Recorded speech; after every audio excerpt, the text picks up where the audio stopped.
Oke, Assalamualaikum warahmatullahi wabarakatuh. Waalaikumsalam warahmatullahi wabarakatuh. Ya, terima kasih atas kesempatan yang telah diberikan kepada saya. Saya akan mencoba men-share ilmu dan memberikan informasi dari pendidikan yang saya dapat, pendidikan inklusif tingkat mahir. Dan terima kasih juga atas kesediaan Bapak dan Ibu Guru telah hadir dalam kegiatan saya, yaitu presentasi saya di tugas asesmen 3.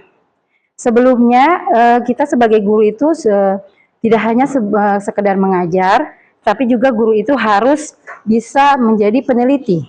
Peneliti itu dia apabila guru itu mengalami kesulitan dalam menghadapi anak berkebutuhan khusus di sekolah-sekolah inklusi, karena berhubungan dengan pendidikan inklusif ya, terutama di sekolah inklusi. Dia harus di SLB juga seperti itu sama. Dia harus sebagai seorang guru itu sebagai peneliti, dia harus mengumpulkan data, kemudian mengumpulkan data dan juga menganalisis bukti penelitian. Dan mengumpulkan data itu adalah informasi yang tentang anak atau tentang murid yang bisa kita ambil dari berbagai sumber. Seperti asesmen diagnostik atau asesmen formatif, sumatif, dan juga observasi dan juga umpan balik dari wawancara dengan orang tua. Itu data. Jadi setiap anak itu kita ambil data, itu adalah informasi tentang anak tersebut, tentang murid ABK yang kita bisa ambil dari asesmen, observasi, dan umpan balik. Setelah itu data itu ada dua, data kualitatif dan data kuantitatif. Data kualitatif itu yaitu data yang komunikasi dari yang berbentuk kata atau bahasa, sedangkan kuantitatif dia berbentuk angka. Itu data. Kemudian data itu manfaatnya sangat banyak, yaitu untuk menjadikan guru itu mengetahui kebutuhan murid si anak ya, kebutuhan anak, apakah guru itu akan memberikan layanan ataupun dukungan intensif di tingkat berapa. Guru itu memberikan dukungan intensif. Karena dukungan intensif itu untuk anak ABK ada 3 tahapan. Jadi yang terakhir, tahap terakhir itu ada IFSP, ada PPI dengan IBP. Kemudian di tingkat berapa anak itu membutuhkan kebutuhan murid. Jadi kita dari data itu kita bisa tahu kebutuhan murid itu apa, dan juga bisa tahu juga kemampuan murid, perkembangan murid seperti apa, dan juga dari data tersebut kita bisa tahu, bisa lihat potensi anak tersebut. Dan itu data. Setelah itu kita akan beralih ke bukti penelitian. Di bukti penelitian ini kita sebagai guru bisa mengambil bukti penelitian dari sebagai referensi kita untuk dalam pengajaran. Jadi misalkan ada guru yang di sekolah inklusif tidak tahu tentang autis, jadi dia bisa mencari di bukti penelitian tersebut.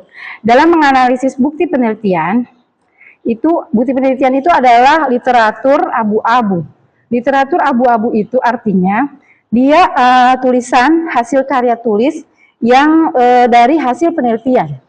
Jadi seperti contohnya artikel, pernah lihat artikel ya, artikel banyak di mana-mana, di AI juga bisa dicari. Kemudian ada buku, ada laporan penelitian, kemudian ada skripsi. Mungkin kita juga pernah melakukan PTK ya. Nah, di situ itu namanya bukti penelitian. Jadi seorang guru bisa mengambil sebagai sumber belajar di bukti penelitian itu.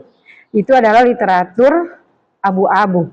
Jadi literatur abu-abu itu dia berupa skripsi artikel. Nah, di situ saya mengambil artikel, salah satu artikel.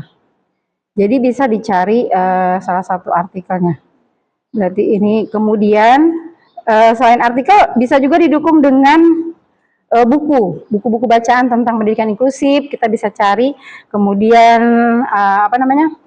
bukti penelitian juga dia memiliki tingkat kepercayaan yang sangat tinggi, kualitas yang sangat tinggi apabila dia ada akurat datanya, benar, dan juga kredibilitas, bisa kepercayaannya, pengamatan sesuai dengan pengamatan meta-analisis dan tinjauan sistematis, itu dia bisa dilihat dari situ apakah bukti penelitian itu termasuk di level berapa. Level 4 itu dia tingkat kepercayaannya sangat tinggi dari masyarakat yang membaca itu artikel.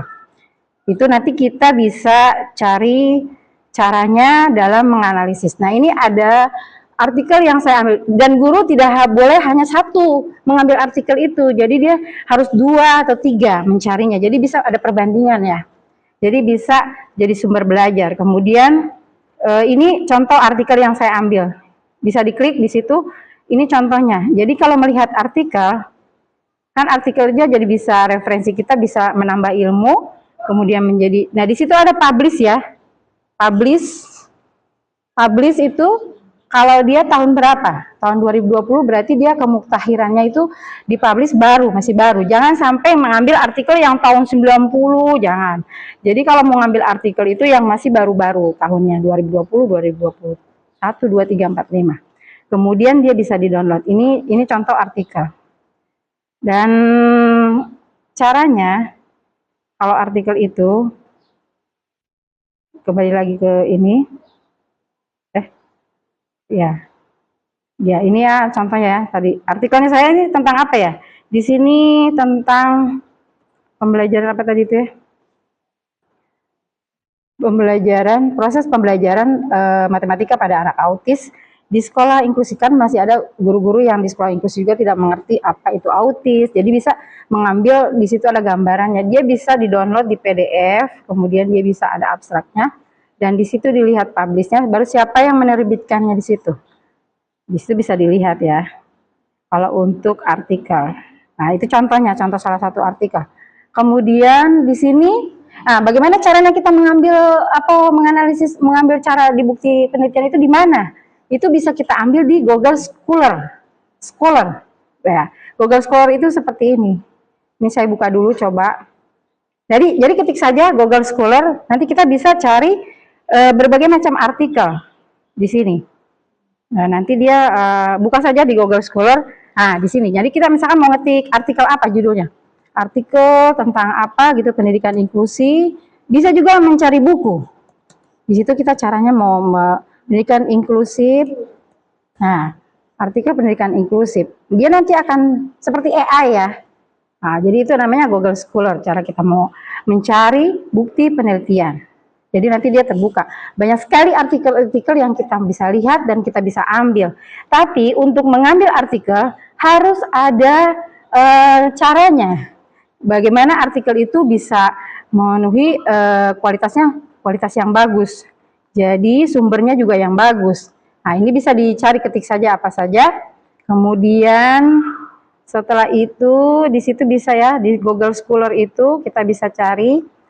Dan di sini kalau artikel yang berkualitas tinggi itu dia memenuhi TestScrape. TestScrape itu bahasa Inggris ya.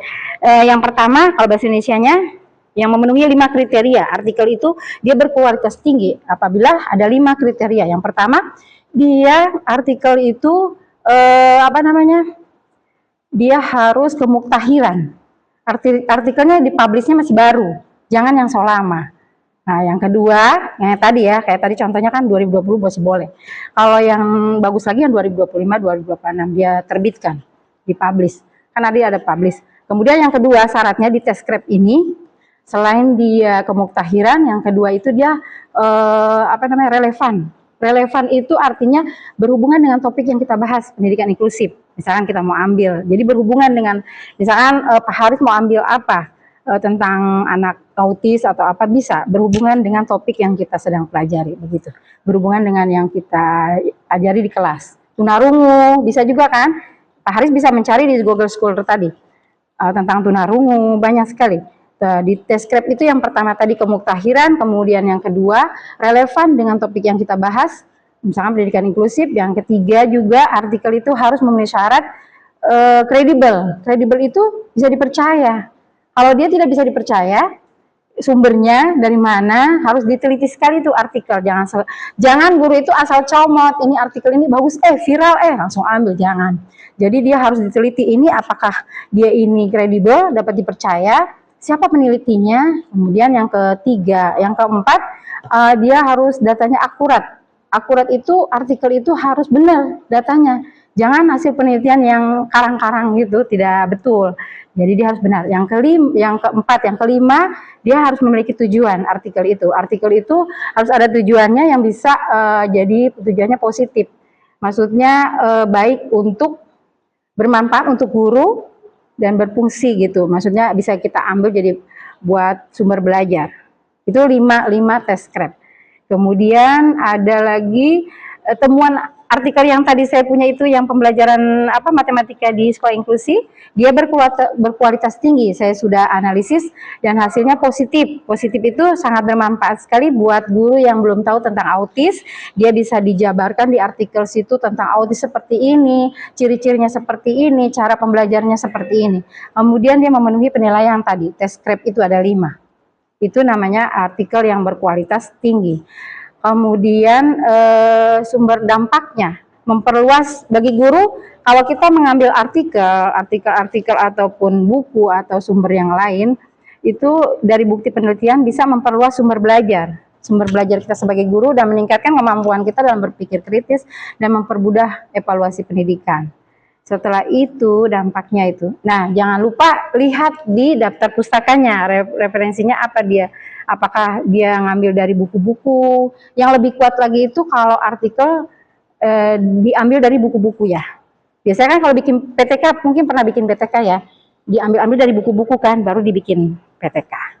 Nah, itu saja mungkin. Terima kasih atas ininya untuk menyimak dari presentasi saya, dan silakan Bapak dan Ibu Guru mengisi format umpan balik. Terima kasih. Assalamualaikum warahmatullahi wabarakatuh.